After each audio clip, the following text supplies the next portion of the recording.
तो जय हिंद आप सभी को, गुड मॉर्निंग। देखिए, जो क्वेश्चन था वो क्या है? किस देश में स्थित हेली गुब्बी ज्वालामुखी का नाम जानिए। हेली गुब्बी, ये क्या है? एक एक जो है, एक ज्वालामुखी है। ज्वालामुखी 1200 साल के बाद फटा, और जिसकी जिसकी राख कहाँ रही, राख का बादल, वो भारत तक पहुंच गया। ये मतलब भारत तक भी पहुंच गया उसकी राख का बाद। भाई, राख की वजह से क्या हुआ? बहुत बहुत ज्यादा गुब्बार जैसा उठा, जैसे गुब्बारा देखते हैं ना आप, बहुत ऊंचाई तक उठा। और वो बादलों में छाया रहा, उसकी वजह से कई विमानों को रद्द करना पड़ा। पर्यावरण प्रदूषण बहुत ज्यादा हो गया, कोहरा जैसा छाया रहा दिल्ली जैसे शहरों में।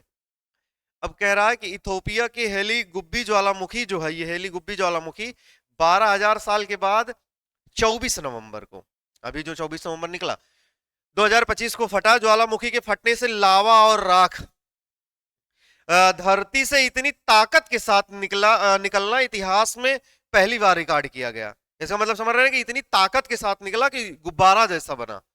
और वो भारत तक अगर आ रहा तो सोचिए आप कितनी ताकत रही होगी उसमें।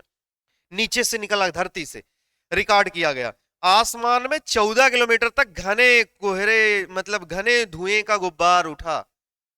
14 किलोमीटर की लंबाई तक। 14 किलोमीटर लंबाई में क्या हुआ? ये धुएं का गुब्बार उठा। कह रहा है यह धुआं लाल सागर से होते हुए पूर्व की ओर अरब प्रायद्वीप और भारतीय उपमहाद्वीप की तरफ फैल गया। और जब भारतीय महाद्वीप की ओर फैला तो देख रहे हैं इथियोपिया से 4300 किलोमीटर की दूरी पर दिल्ली जैसे कई राज्यों में क्या, राज्यों के आसमान पर छा गया। मतलब ये धुआं जैसा छा गया, ठीक है ना। दिल्ली के उसके उसके पड़ोसी और भी जो भी राज्य हैं वहां सब कैसे आसमान में बादल सा छा गया। जो कि इथोपिया से कितने किलोमीटर दूर है, देख रहे हैं दिल्ली 4300 किलोमीटर दूर, फिर भी यहां तक उसका क्या आया, असर आया। तो आप समझ सकते हैं कि कितनी ताकत के साथ ज्वालामुखी फटा होगा। और ज्वालामुखी क्यों फटता आप जानते हैं? ज्वालामुखी के फटने का कारण क्या है? आप समझ रहे हैं कि नीचे, पृथ्वी के नीचे क्या है? प्लेटें हैं। इन्हीं प्लेटों पर क्या है? ये धरती टिकी हुई है, आपको पता है। यहाँ फिर ये क्या है? आपका भू प्रॉपर्टी उसके ऊपर है। तो ये प्लेटें जब भी आपस में क्या होता है, इनमें ये आपस में टकराती हैं, जब भी इनमें आपस में मूवमेंट होता है, आगे पीछे होती हैं, उसी समय धरती हिल जाती है, भूकंप जैसा आ जाता है। और तेजी के साथ क्या होता है, ये फट जाती हैं। और जैसे ही फटती हैं तो फिर क्या होगा? एक गुब्बार जैसा लावा नीचे से क्या, इसके नीचे क्या है? इसके नीचे धातुएं क्या है? धातुएं धातुएं हैं, और अंदर का यहाँ नीचे का तापमान बहुत ज्यादा होता है। तो धातुएं जो है ये पिघल जाती हैं, मेल्ट अवस्था में आती हैं। जब धातुएं मेल्ट अवस्था में आएंगी, पिघलेंगी, तो उनमें से क्या निकलेगी? गैस। और जो गैस होगी वो इन्हीं इन्हीं उसी गैस का प्रेशर, दाब किसके ऊपर? इन प्लेटों पर होगा। और जैसे इन प्लेटों पर होगा, ये प्लेटें आपस में क्या होंगी? खिसकेंगी, चलेंगी, इधर उधर होंगी। जैसे ही होंगी प्लेटें फटेंगी, तो फिर क्या, जहां से प्लेट टूटी वहीं से क्या हुआ, ये जो भी नीचे मेल्ट अवस्था में आपकी क्या है, धातुएं हैं, ये ऊपर की तरफ निकलना शुरू होंगे और तेजी के साथ निकलेंगी। बहुत नीचे का प्रेशर बहुत तेज होगा फिर, और इतनी तेजी के साथ निकलेंगी तो उससे क्या, धुआं भी निकलेगा। धुआं निकलेगा, गैस निकलेगा। तो वही है कि आप देख रहे हैं 12 जाल के साथ, मतलब कि किस बाद फटा। तो आप देख रहे हैं कि क्या कहते हैं, ये 14 किलोमीटर तक घने कोहरे छाए रहे। इतनी तेजी के साथ क्या होता है, गुब्बार उठता है। ठीक, ये बात सबको समझ में आई ना? अब देखिए, कह रहा है कि हेलीगुब्बी ज्वालामुखी के बारे में जान लो। है क्या हेलीगुब्बी ज्वालामुखी? कहाँ है? तो ज्वालामुखी की ऊंचाई समुद्र तल से 500 मीटर। जब भी ऊंचाई मापी जाती है तो समुद्र तल से लिया जाता है। जैसा आप रेलवे स्टेशन की देखते होंगे, एयरपोर्ट का हुआ, वहां लिखा होता है कि समुद्र तल से ऊंचाई इसकी इतनी किलोमीटर। तो यह रिफ्ट घाटी में, अब आप जब भी पढ़ेंगे आगे रिफ्ट घाटी क्या है, बताया जाएगा आपको कि रिफ्ट घाटी जब भी ज्योग्राफी क्लास चले। रिफ्ट घाटी के भीतर स्थित है।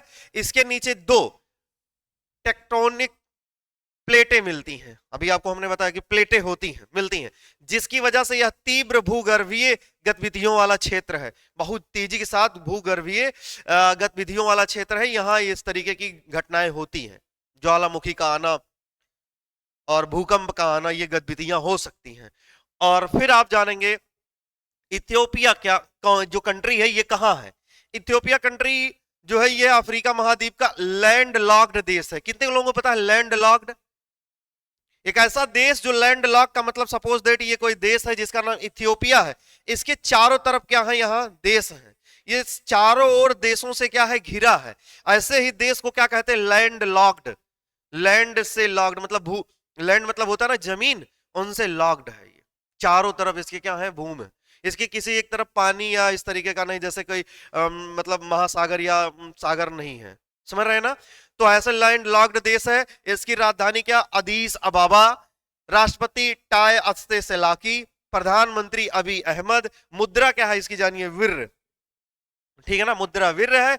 जो पड़ोसी देश है वो Australia, Djibouti, Somalia, Kenya, south Sudan और सुडान, ये इसके क्या है, पड़ोसी देश हैं। इससे क्वेश्चन था किससे, ज्वालामुखी से।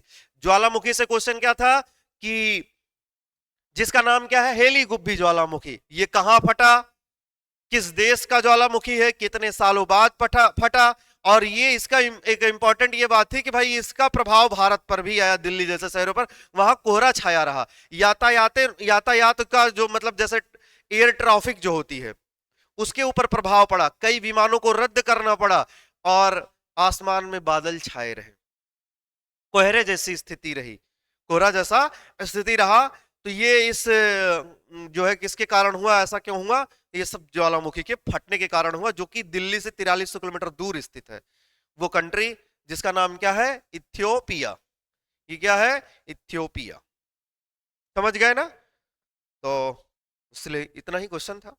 धन्यवाद आपका।